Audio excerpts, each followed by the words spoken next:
Phillips Petroleum Company. Sure. I see my audience is pretty well gone. I'm Marvin Johnson. I'm a research fellow at Phillips. I'm now emeritus. I've been there 45 years. I joined Phillips right out of graduate school. I got a doctorate in chemical engineering, but by inclination and interest, I'm really a chemist. But this is my view of it. I've been there all these years. I'm probably the only person alive that remembers every vice president of Phillips Petroleum, vice president of R&D. I knew them all, and they were all different, and they were all, very interesting, nice people. But let's start with our first slide, and I think that depicts, this is the board of directors. Phillips got started in 1917. It was kind of a joining come lately to the oil business, but it started when Frank Phillips, who was a banker, decided to get in the oil business and drill wells in and around Bartlesville. And the first oil that was discovered in Oklahoma was right there in Bartlesville. He started, pictures of the board of directors, and Ellie Phillips was his brother. They were started out as a co-venture together. And this is a picture of the board, and that's right there producing. That's right in Bartlesville, Oklahoma. And that well is still there. We have a depiction of that in one of the local parks. Let's move on. But Phillips has always been a technology company. It's always been interested in technology, even before it started. It was producing a lot of natural gas condensate. This was natural gas that came up. They called it casing head gasoline. They removed what they could for the propane and the butane, and most of the propane and some of the butane. And they would collect this natural gasoline, they called it. It was really casing head gasoline. Mostly it's C4, C5, C6, small amounts of C7s. And they were marketing and putting this in cars. They were blending it with naphtha from petroleum refineries, and this is how it got started. To increase the recovery of this, why they went, instead of the conventional compression cooling process, they went to an absorption process. And this is the first patent that Phillips had. And you notice the date, it's 1924. Well, this predates the formation of the research center by about a year. Phillips always realized, how important the technology was going to become, so they kind of never really started a formal research organization until they got sued. And they became very large in natural gas recovery, natural gasoline. In fact, they become one of the leaders in the United States. And Union Carbide looked at it and said, this infringes a patent of ours. And you've heard of the importance of patents, and one thing or another, you've been in this discussion all day long. And so, literally, Frank Phillips, who was the founder, he just got mad. He said, nonsense. Well, he may have said it in stronger terms than that. I'm sure he did. But in any case, why he hired a consultant named G.G. Oberfeld, to form a defense. And so G.G. Oberfeld and literally the chemical engineering department of the University of Michigan put together a defense, and they won the suit. Union Carbide was the company that sued. And Phillips put on such a defense that Union Carbide became worried about the validity of their own patent, and so they canceled it, and Phillips went on. Well, Frank, I think, had realized the importance of technology. He realized how important it was to have a technical organization that could, support it. And, back in those days, it was mostly chemical engineering. There was precious little chemistry done. And most of it was chemical engineering, and so we spent the early parts of the history of Phillips Petroleum, in making distillation, absorption, those type heat exchange, all of those processes more reliable. And then this is a picture of G.G. Oberfeld, and I picture him as a cowboy. He was anything but a cowboy. He was a very urban, very suave, very smart person. And he hired two chemists. But before we start on the next one, he realized that, the petroleum industry was going chemical. And there wasn't any question, about that. Immediately after they distilled the distillate products, they made gasoline, kerosene, or lamp oil in those days. There was precious little diesel sold. He realized that you had to get more of the barrel. And so he started this organization.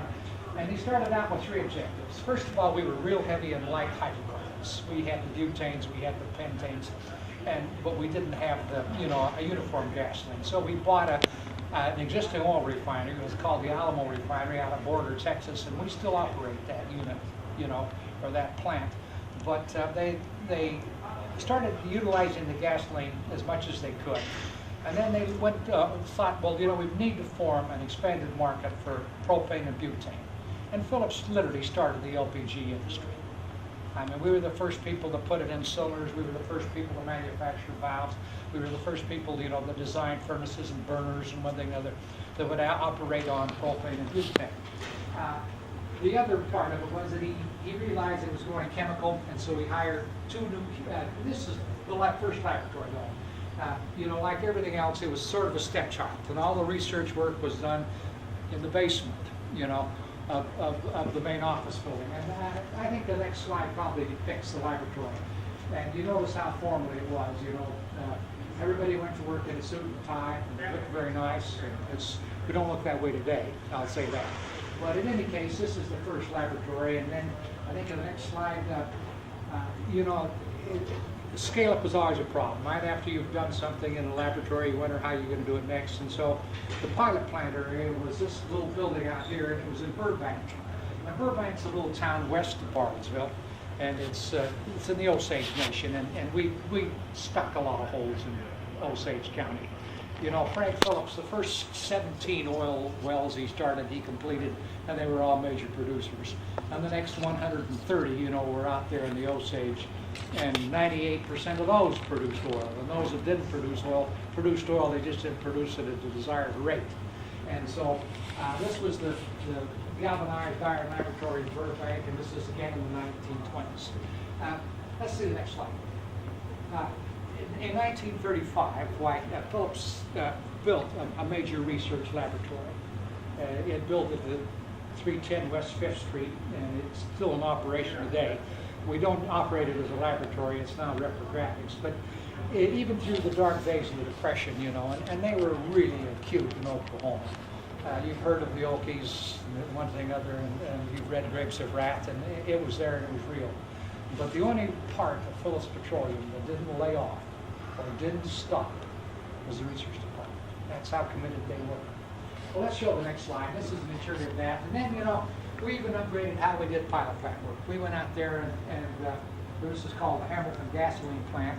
And this is one of the plants that we built, you know, to recover natural gas by an absorption process rather than a compression refrigeration process.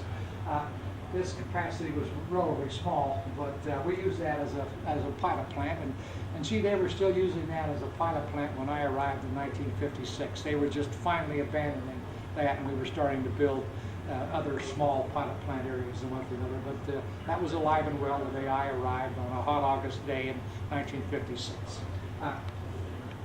This is the interior of it.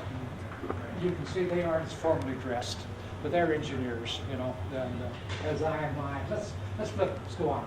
Well, one of the first things that G.G. Oberfeld did was he hired two chemists. He hired many more, but he hired two that were particularly noteworthy, and this one is Fred Fry. Fred started out, and he was very interested in polymerization, you know, and he was very interested in olefins, and he was the first person to take a paraffin and really dehydrogenate it. And he did this on a chrome alumina catalyst and a chrome gel catalyst.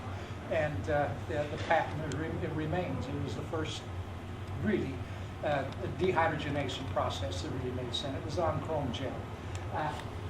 Fred had a golden thumb in the laboratory, and he was a neat guy. I worked with him in the early 1960s before we retired. But he was the first research chemist they ever hired, and he was a good one. But probably his most notable thing was HF alkylation. And there's sulfuric acid alkylation and there's HF alkylation.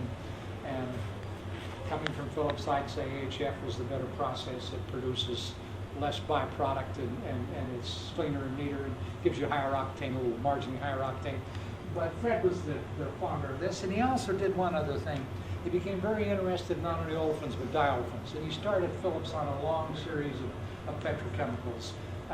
Notably, you know, we were the first to really fractionate propane, take the isobutane out, which is a difficult fractionation, and then we dehydrogenate the butane to butene, and then we do the subsequent dehydrogenation to butadiene. And then with butadiene, of course, we started, you know, the interest in cold rubber.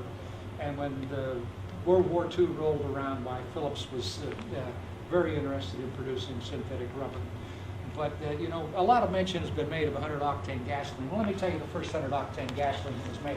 It was made by Phillips Petroleum. We took isobutylene, we dimerized it, we made codimer, we hydrogenated, and we made, you know, 2,2,4-trimethylpentane, which is iso-octane.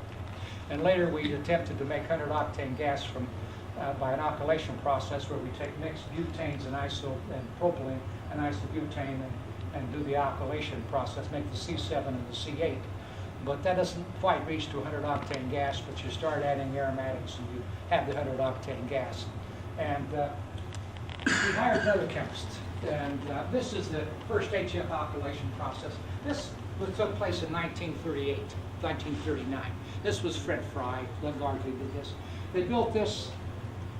They did an alkylation process out again in Shiger, which is again out in Osage County, Indian Territory, and operated for a period of about 3 or 4 months. And then, even before they were through operating, they were building a large plant in Border, Texas. And they finished the Border plant on December 23rd, 1942, just in time for the World War, you know, to come on. And it was up and it was running at nameplate capacity in the following May. And then they built a series of HF alkylation plants throughout the world. I think there's some 107, 120 of them. And they're almost every refinery has one that doesn't have, you know, sulfuric acid alkylation. But let's go on. The other chemist he hired was Walter Schultz. And Walter was a little different. He was German, and but he started Phillips on a long line of petrochemicals. His interest was, he started synthetic rubber at Phillips. He was the first to take the styrene and the butadiene and do the copolymerization of it. And he too had a green thumb in the laboratory. He was not as nice and as pleasant to be around as Fred, but nonetheless he too had a green thumb, and he did an enormous number of things. One of the things he did was start Philtex. And years ago, we used to supply virtually all of the pure hydrocarbons. You know, if you wanted an odd pure hydrocarbon, we would fractionate it out, and we did this Philtex plant. The other thing that he did was he was co-instrumental in forming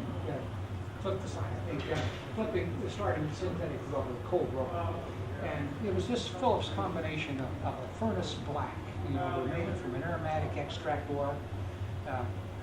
We would take light cycle oil, we'd SO2 extract it by the Aliano process, and probably not a person in the world around that remembers that, but we would extract and make an aromatic concentrate, and then we put that in and made it furnace black. And one of the furnace blacks we made was Phil Black Oil and this cold rubber, and it was the first rubber that ever, synthetic rubber, that ever gave tread wear and tire wear, you know, that was superior to natural rubber. And for this, Phillips got an award. I don't show that, but let me tell you a little bit about it. In 1951, there's a McCormick Award for Chemical Engineering Achievement, and Phillips got it. And the man that gave the award was a man by the name of White. And I don't recall all the instance of it, and I was going to get a slide, and I'm sorry I didn't. But the slide, the presentation went something like this. The award goes to a company, you know, that 25 years ago was notorious for rule of thumb distillations and processing. To a company that has become, you know, a major producer of petrochemicals, you know, and does the world, does a lot of good for the world. And it was really the first significant award that Phillips ever won, and we were large in rubber. We made stereospecific rubber. We did all sorts of polymerizations. And then, you know, when they developed radial tires, the tread wear went from 12,000 miles of, you know, a tire to something like 40,000, and we got out of the business. But let's flip the slide back in. You know, if you had to look at something, though, at Phillips that really distinguishes it, it's in polyethylene. You know, there was Ziegler and there was Nada. You know, there was also Hogan and Banks, and they were the first to take chrome on silicon, not chrome on aluminum catalyst, and polymerize both ethylene and propylene. And then when they polymerized propylene, they noted that the properties were different. You can see this on the infrared. You know, in those days, we'd use these little Perkinomer infrared machines for everything. And you could see that, you know, one of the methyl groups was down there, and you made syntactic polypropylene. And they won the award for this, although Nobel laureate went to Ziegler and Nada, and they won the Perkin Medal some years later. And it's it's one of the largest bulk polyethylene polymer plastics in the world. And prior to Hogan and Banks, well, we made polyethylene, but we made it by polymerization at 50,000 psi with a peroxide initiator. We never made very high molecular weight one. Well, you showed them milk, Coke bottles. I really ought to show you milk bottles, and everything else. But it's still a major business. And since this is research, we'll talk more about research and commercial. But one of the reactors that Hogan and Banks used, the initial polymerization was done in solution. They had an autoclave, they'd added catalyst, it was a high purity cyclohexane, and they just did the polymerization. It was called solution polymerization. The other way to do it is to use a much lighter solvent, which is easier to recover, and this is isobutane. Stick the catalyst in isobutane and put it in a loop reactor. And for the most part, if you're a chemical engineer, you'd call that a well-stirred tank reactor. This is how it's done. And in 1951, 53, why they were making, they were making high molecular weight. We called it Marlex 50 because we thought it was 50,000 molecular weight. It was probably more like 100,000 molecular weight. But this was one of the reactors that Hogan and Banks had used in the pilot plant, and a much larger scale unit is used today, in all of our plants and all of the plants that we've licensed. But this is probably the crown jewel of the Phillips effort. And Hogan and Banks were two very good friends of mine. I worked with both of them, and they were neat guys.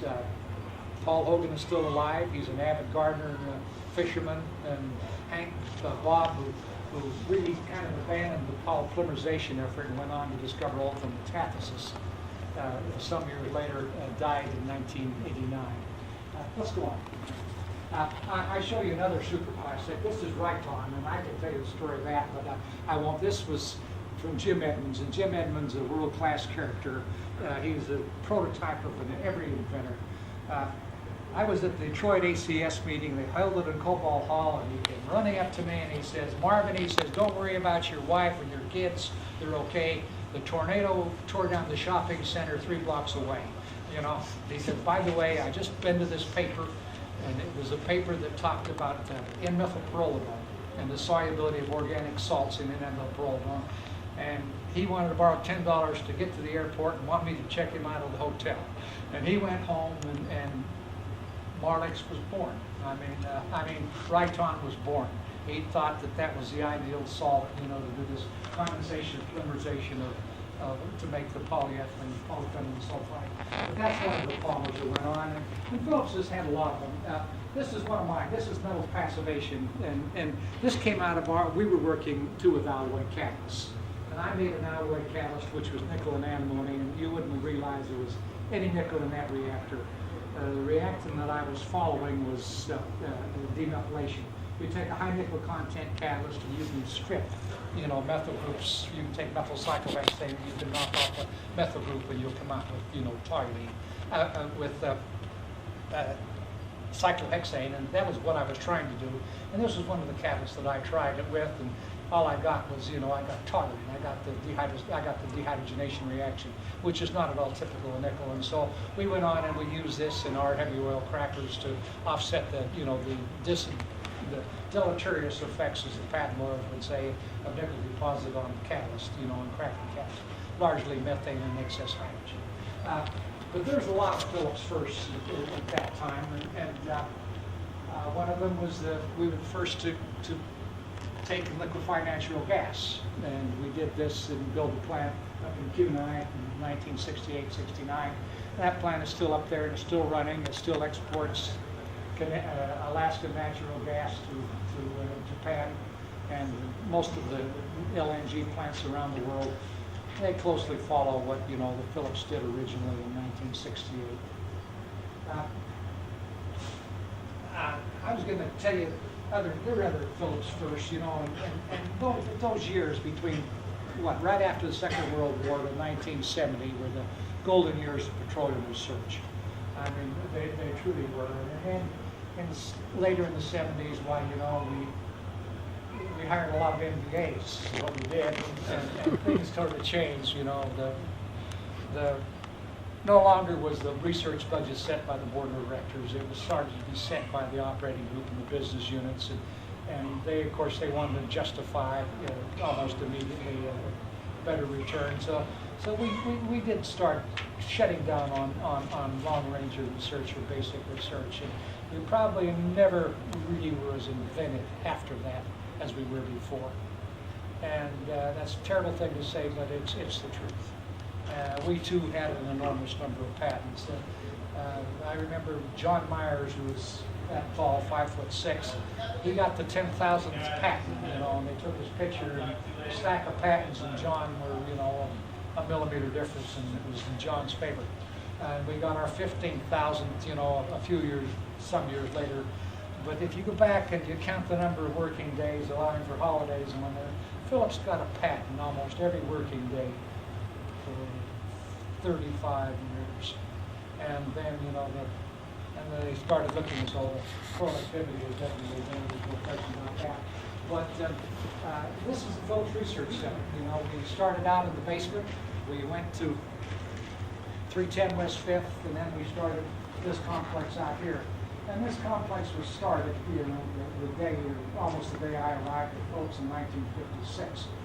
You can still see there was that small building out there, the thing. We called that Research Building 1, and then we called it Chem Lab 1, and we still call it now the Petroleum Lab, and I still work there. And I went 135 feet. I went from one lab to a lab with an adjacent office, some 135 feet downstream. But I think that things are definitely more upbeat now than they were. I mean, we went through the petroleum shortage of 74, 75, 76, all of those years. We started this enormous synthetic fuel effort and one thing and another, and just as rapidly as we built it up, we tore it down, And we started in 78, and by 80 it was going full blast, and 81, 82 we were wondering whether or not we had shown good judgment, and 85 we were convinced we hadn't, and so as soon as we built it up, it rapidly it disappeared. And now there's almost no evidence that there ever was a shortage or a synfuels effort at Phillips. We remain focused on research as far as the operating divisions are concerned, and a lot of people call that what do they call it? But we're no longer as closely aligned with the marketing and with the production divisions as we are. We have more rope, to hang ourselves or to do something useful. And I think we're doing something useful. I think the new S-SOR process that we've announced is a very useful and very cheap way, to desulfurize petroleum products to meet, the 10s and the 20 parts per million, and hopefully even less, maybe even near zeros. I don't know. But it's a new process that we've announced a lot lately. We've come up with an alternate process. We call it revap for decreasing the vapor pressure of HF to make it safer and more useful, and it does give an improved product. But more recently, Phillips announced that it's going to merge with Tosco, and Tosco got eight refineries, and we have 3. They produce somewhere near a million barrels a day of oil, and we produce some 350,000. But we're going to be up there, in the Exxon size, Exxon and Mobil, as far as refining is concerned. What this means for petroleum refining and for the petroleum division, I don't honestly know. But I think things could only get better. In the process of making better fuels, we've left orphans. We've cut the vapor pressure of gasoline. We no longer add butane. We're now hard pressed to add isopentane. We've cut the tail on the gasoline. We used to have gasoline used to be anything that boiled below above 65 to 440, and now it's closer to 100 and 380. We've got a fraction in there which isn't suitable for diesel fuel. We've got to go back somehow and take care of that orphan. We've done a lot of things at Phillips. It's a company, that I think it's the company that technology built. And with the exception of platforming, I don't think we licensed many other processes other than we licensed Union Oil's atmospheric desulfurization process, and it proved to be a good one.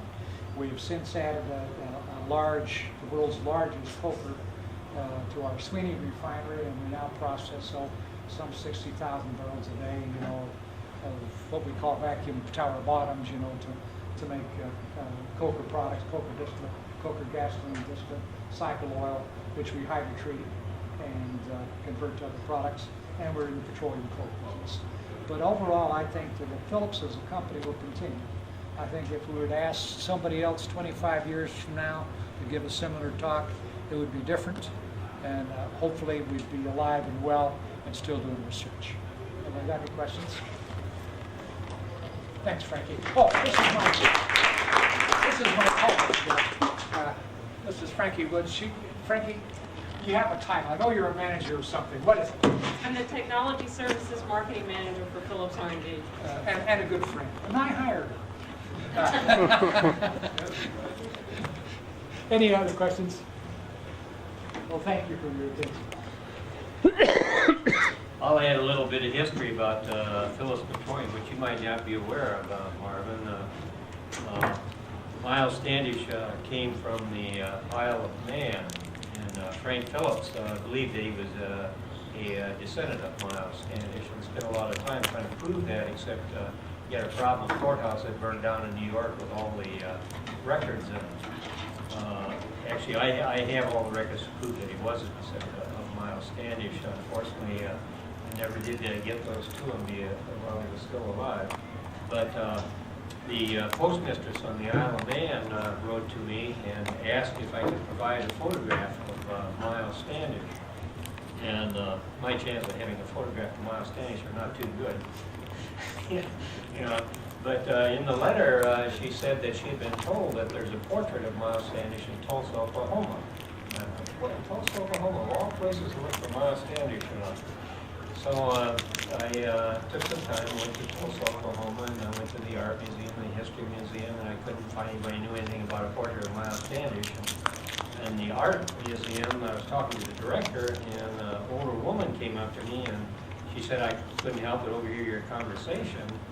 And she says, when my husband was alive, I think we saw a portrait of Miles Standish in Bartlesville, Oklahoma. Bartlesville, it's in Bartlesville.